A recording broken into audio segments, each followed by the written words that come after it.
Hello friends, എല്ലാവർക്കും ഒരു പുതിയ വീഡിയോയിലേക്ക് സ്വാഗതം. ഇന്നൊരു കുക്കിംഗ് ടിപ്സ് പറയുന്നതിന് വേണ്ടിയിട്ടാണ് ഈ വീഡിയോ ഞാൻ കാണിക്കുന്നത്.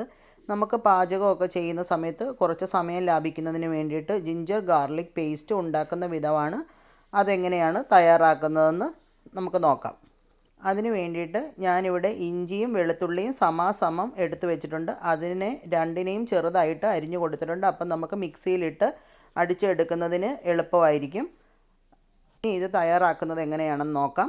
അതിന് വേണ്ടിയിട്ട് ഒരു മിക്സിയുടെ ജാർ എടുത്ത് അതിലേക്ക് ഇഞ്ചിയും വെളുത്തുള്ളിയും ഇട്ട് കൊടുത്തിട്ടുണ്ട്. പിന്നെ നമ്മൾ ഇതിലേക്ക് ചേർത്ത് കൊടുക്കുന്നത് 1 സ്പൂൺ വെജിറ്റബിൾ ഓയിലാണ്. ഏത് ഓയിൽ വേണമെങ്കിലും നമുക്ക് ചേർത്ത് കൊടുക്കാം.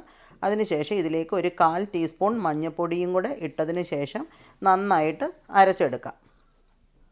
ഇങ്ങനെ തയ്യാറാക്കുന്ന ജിഞ്ചർ ഗാർലിക് പേസ്റ്റിനെ നമ്മൾ എപ്പോഴും ഒരു ഗ്ലാസ് ജാറിൽ വേണം സൂക്ഷിക്കാൻ. അതിനുശേഷം ഇതിനെ ഫ്രിഡ്ജിലോ ഫ്രീസറിലോ നമുക്ക് സൂക്ഷിക്കാവുന്നതാണ്. അപ്പം പ്ലാസ്റ്റിക് പാത്രം ഉപയോഗിക്കാതിരിക്കാനായിട്ട് പ്രത്യേകം ശ്രദ്ധിക്കണം. അപ്പോൾ എല്ലാവർക്കും ഈ വീഡിയോ ഇഷ്ടപ്പെടും എന്ന് വിശ്വസിക്കുന്നു. Thank you for watching my video. Keep supporting me. Thank you.